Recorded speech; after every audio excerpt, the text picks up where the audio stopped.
friends, welcome back to our channel. நம்ம சேனல்ல first time பார்க்குறீங்களா? சப்ஸ்கிரைப் பண்ணிக்கோங்க, பக்கத்தில் இருக்க பெல் ஐக்கானை கிளிக் பண்ணிக்கோங்க. இன்னைக்கு நம்ம சேனல்ல ரொம்ப ஹெல்த்தியான டிஷ் தான் பண்ண போகிறோம். பிளாக் காஃபி கரு உருண்டை எப்படி பண்ணலான்னு தான் பார்க்க போகிறோம். பிளாக் காஃபினாலே கருப்பட்டியில் பண்ணுறது தான். கரு உருண்டைங்கிறது வந்து கருப்பு உளுந்து இருக்குல்ல, அதில் தான் நம்ம பண்ண போகிறோம். கருப்பட்டி காஃபிக்கு ரொம்பவே சூப்பரான அட்டகாசமான சைட் டிஷ்னால் இதுதான். பார்க்கவே அழகாக இருக்குல்ல. வாங்க இனி இது எப்படி பண்ணலான்னு பார்த்துடலாம்.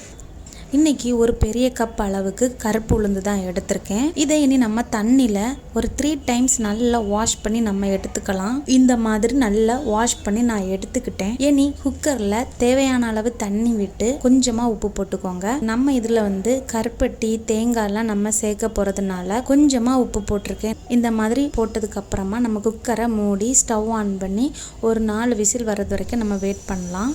அதுக்கு முன்னாடி நம்ம பிளாக் காஃபி போட்டுக்கலாம். ஒரு பாத்திரத்தில் 2 கிளாஸ் காஃபிக்கு நான் 2 கிளாஸ் தண்ணி எடுத்திருக்கேன். இனி இதில் ஒரு பெரிய கருப்பட்டியில் பாதி கருப்பட்டி கட் பண்ணி போட்டிருக்கேன். இனி இது கொஞ்சமாக பப்புள்ஸ் வர்றது வரைக்கும் வெயிட் பண்ணலாம். பப்புள்ஸ் வந்ததோடனே நம்ம ஒரு கரண்டியை வச்சு இந்த மாதிரி நல்லா நம்ம கலந்து விட்டுக்கலாம். ஏன்னா நம்மளுக்கு வந்து கீழே அடி பற்றிக்கிடும் கருப்பட்டி ஒரே இடத்துல இருந்துச்சுன்னா. அதுக்காக தான் இந்த மாதிரி கலரி விட்டுக்கோங்க அடிக்கடி. நம்மளுக்கு ரொம்பவே கொதிக்க ஸ்டார்ட் ஆயிடுச்சு. இனி சீக்கிரமாக கருப்பட்டி கரைஞ்சிரும். அந்த டைம்ல நீங்க கொஞ்சம் நல்லா கலந்து விட்டுக்கோங்க. பாத்தீங்களா என்ன இவ்வளோல பாக்கி இருக்கு. நம்ம அது வரைக்கும் லேசா கலந்து விட்டுக்கலாம். நம்மளுக்கு காஃபி ரொம்பவே கொதிச்சிடுச்சு. இந்த ஸ்டேஜில் நம்ம ஒரு 1/2 ஸ்பூன் நரசூஸ் காஃபி தூள் போட்டுக்கலாம். நரசூஸ் காஃபினா ப்ரூ தூள் மாதிரி இருக்குல்ல, இல்லை. நாங்கள் வந்து இது ஊர்ல இருந்து வரும்போதே கருப்பட்டி காஃபிக்குன்னு போடுறது தான் நாங்கள் வாங்கிட்டு வந்திருக்கோம். அதுதான் நாங்கள் யூஸ் பண்ணியிருக்கேன்.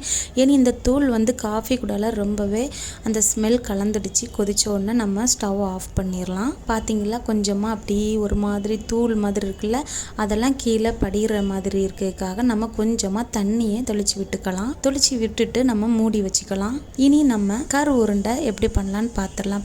பார்த்தீங்களா இனி நம்மளுக்கு உளுந்து இந்த மாதிரி நல்லா வெந்ததுக்கு அப்புறமா ரொம்ப குழஞ்சிடக்கூடாது. இந்த ஸ்டேஜ் தான் கரெக்டான ஸ்டேஜ். இனி இது ஒரு மிக்சி ஜாரில் மாற்றி நம்ம அரைச்சி எடுத்துக்கலாம். ரொம்ப அரைக்காம இந்த மாதிரி அரைச்சி எடுத்துக்கோங்க. இதுதான் கரெக்டான அளவு. இந்த மாதிரி எல்லாமே நான் அரைச்சி எடுத்துக்கிட்டேன். நீங்களும் அதே மாதிரி அரைச்சி எடுத்துக்கோங்க. இனி இதில் நம்ம ஒரு கை அளவு தேங்காய், வர ஒரு கை அளவு கருப்பட்டி, இந்த ரெண்டும் தான் நம்ம இதில் ஆட் பண்ண போகிறோம். இனி உளுந்தில் நம்ம இதை ஆட் பண்ணிக்கலாம். தேங்காய், இனி கருப்பட்டி. இனி இதை நம்ம நல்லா மிக்ஸ் பண்ணிக்கலாம். ரொம்ப அழுத்தி பிணையணும்னு அவசியம் இல்லை. இது ரொம்ப சாஃப்டாக பிணைஞ்சிக்கோங்க. பார்த்தீங்களா இந்த மாதிரி பிணைஞ்சி எடுத்ததுக்கு அப்புறமா கையில் கொஞ்சமாக நெய் தடவிக்கிட்டு இந்த மாதிரி நம்ம உருண்டை பிடிச்சி வச்சுக்கலாம். பார்த்தீங்களா ரொம்ப ரொம்ப ஹெல்த்தி. நீங்களும் இதை வீட்டில் ட்ரை பண்ணி பாருங்கள். ஈவினிங் ஸ்நாக்ஸுக்கு ரொம்பவே நல்லாயிருக்கும். குழந்தைகளுக்கு உருண்டையாக உருட்டி கொடுத்தாலே அவங்க ரொம்ப விரும்பி சாப்பிடுவாங்க. இனி இதுக்கு நம்ம காஃபி வச்சு சாப்பிட்டோன்னா ரொம்ப ரொம்ப டேஸ்ட் வேற லெவலாக இருக்கும். நீங்களும் இதே மாதிரி வீட்டில் ட்ரை பண்ணி பாருங்கள். இந்த வீடியோ உங்களுக்கு பிடிச்சிருந்துன்னா உங்கள் ஃப்ரெண்ட்ஸ்க்கு ஷேர் பண்ணுங்கள். இனி நம்ம இதை டேஸ்ட் பண்ணி பார்த்துடலாம். சூப்பராக இருக்குது. நான் சொன்ன மாதிரி அட்டகாசமாக தான் இருக்குது. கரு உருண்டை சாப்பிட்டாச்சு. இனி காஃபி குடிச்சிடலாம். சூப்பராக இருக்குங்க. ஹெல்த்தியாக சாப்பிடுங்க, ஹெல்த்தியாக இருங்க. நீங்களும் இதே மாதிரி உங்கள் வீட்டில் செய்து பார்த்துட்டு எப்படி இருந்துன்னு எனக்கு கமெண்ட் பண்ணுங்கள். நம்ம சேனலை சப்ஸ்கிரைப் பண்ணாதவங்க சப்ஸ்கிரைப் பண்ணிக்கோங்க. தேங்க்யூ.